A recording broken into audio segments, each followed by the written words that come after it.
ಮತ್ತು ವಿರೋಧ ಪಕ್ಷಗಳಲ್ಲಿ ಮನವಿ ಮಾಡಿಕೊಳ್ಳೋದಿಷ್ಟೇ ತಮ್ಮ ಮೂಲಕ ನಾವು ಕರ್ನಾಟಕ ರಾಜ್ಯ ರೈತ ಸಂಘದಿಂದ ಇವತ್ತು ವಿಧಾನಸಭೆ ಅಧಿವೇಶನ ನಡೆದಾಗಲಿಂದ ನಾವು ನೋಡ್ತಾ ಇದ್ದೇವೆ. ಬರೀ ರಾಜ್ಯ ಸರ್ಕಾರ ಹಗರಣದಲ್ಲಿ ಮುಳುಗಿದೆ ಮತ್ತು ಹಿಂದೆ ಆಳಿದಂಥ ಬಿಜೆಪಿ ಜೆಡಿಎಸ್ ಸರ್ಕಾರಗಳು ಹಗರಣದಲ್ಲಿ ಮುಳುಗಿದೆ ಅಂತ ಅಷ್ಟೇ ಕೇಳಕಚ್ಚಿದೆ. ಅಂದ್ರೆ ಪ್ರತಿನಿತ್ಯ ನಿಮ್ಮ ಹಗರಣ ಕೇಳಕ್ಕೆ ಕುಂದ್ರಬೇಕಾದ್ರೆ ಅಭಿವೃದ್ಧಿ ಬಗ್ಗೆ ಅಂದ್ರೆ ಮಾತಾಡ್ತಾರೆ ಯಾರು. ಇವತ್ತು ಅಭಿವೃದ್ಧಿ ಬಗ್ಗೆ ಮಾತಾಡಬೇಕಾಗಿತ್ತು. ಇವತ್ತು ಏನಾಗತ್ತಿತ್ತು, ರೈತರಿಗೆ ಸಾಲ ಎಷ್ಟು ಜಾಸ್ತಿ ಆಗಿದೆ, ಸಾಲ ಮನ್ನದ ಬಗ್ಗೆ ವಿಚಾರ ಆಗಬೇಕಾಗಿತ್ತು. ಇವತ್ತು ಬೆಳೆದ ಮಾಲಿಗೆ ರೇಟ್ ಇಲ್ಲ, ರೇಟ್ ಬಗ್ಗೆ ಮಾತಾಡಬೇಕಾಗಿತ್ತು. ಜೋಳದ ಹಣ ಬಿದ್ದಿಲ್ಲ, ಜೋಳದ ಹಣ ಬಗ್ಗೆ ಮಾತಾಡಬೇಕಾಗಿತ್ತು. ಇವತ್ತು ಕೈಗಾರಿಕೆಗಳು ನಮ್ಮ ರಾಜ್ಯದಲ್ಲಿ ನಮ್ಮ ಜಿಲ್ಲೆಯಲ್ಲಿ ಸಾಕಷ್ಟು ಜಾಸ್ತಿ ಆಗಿವೆ. ಆ ಕೈಗಾರಿಕೆಗಳಿಂದ ಧೂಳು ಹೊಗೆ ನಮಗಾಗ್ತಾ ಇದೆ.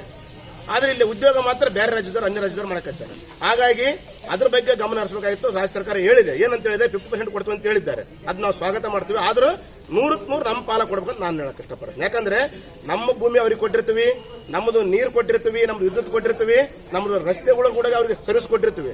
ಹಾಗಾಗಿ ಇಲ್ಲೇನು ಆಗ್ತಕ್ಕಂಥ ನೈರ್ಮಲ್ಯದಿಂದ ಏನು ನಮ್ಗೆ ರೋಗ ರುಜಿನಗಳು ಕೂಡ ನಮ್ಗೆ ಆಗ್ತಾವೆ. ಹಾಗಾಗಿ ಇಲ್ಲಿವರೆಗೇನೆ ಆದ್ಯತೆ ಕೊಡಬೇಕು, 100% ಕೊಡಬೇಕು ಆಯಾ ಕೈಗಾರಿಕೆಗಳಲ್ಲಿ ಅಂತ ನಾವು ಒತ್ತಾಯಕ್ಕೆ ಇಷ್ಟಪಡ್ತೀವಿ.